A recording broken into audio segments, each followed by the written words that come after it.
আজকের পৃথিবীতে আমরা যেভাবে উন্নয়নের দিকে এগোচ্ছি ঠিক সেভাবেই বাড়ছে আরও একটি ভয়ঙ্কর সমস্যা, বায়ু দূষণ। বাংলাদেশের রাজধানী ঢাকা বিশ্বের সবচেয়ে দূষিত শহরগুলোর একটি হিসেবে প্রায়শই শিরোনামে আসে। শুধু ঢাকা নয়, দিল্লি, বেইজিং, লাহোর প্রায় সব বড় শহরেই বাতাস দিন দিন হয়ে উঠছে বিষাক্ত।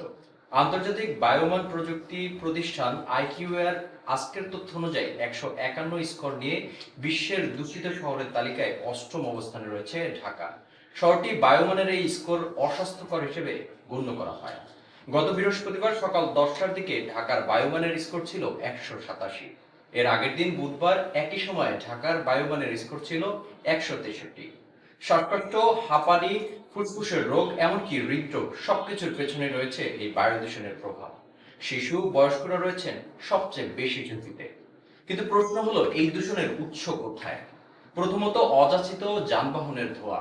পুরনো গাড়ি, কালো ধোঁয়া আর অব্যবস্থাপনা সব মিলিয়ে বাতাসে ছড়াচ্ছে ক্ষতিকর গ্যাস। দ্বিতীয়ত, কলকারখানার ধোঁয়া। সঠিক নিয়ন্ত্রণ না থাকায় শিল্প কারখানা থেকে নির্গত হচ্ছে বিষাক্ত পদার্থ। তৃতীয়ত রয়েছে নির্মাণ কাজের ধুলাবালি, যা প্রতিদিন আমাদের শ্বাসের সঙ্গে ঢুকে যাচ্ছে শরীরে। আবার প্রশ্ন আসে, তাহলে এর সমাধান কোথায়? সরকারকে নিতে হবে এর কঠোর পদক্ষেপ।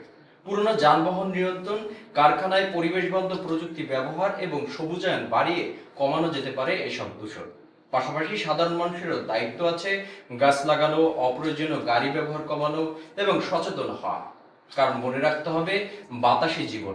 আর সেই বাতাস যদি হয় দূষিত, তাহলে ভবিষ্যৎ হয়ে উঠবে অন্ধকার। আমাদের পরিবেশ আমাদেরকে গড়ে তুলতে হবে। Nazmul Gazi, prime TV, news desk.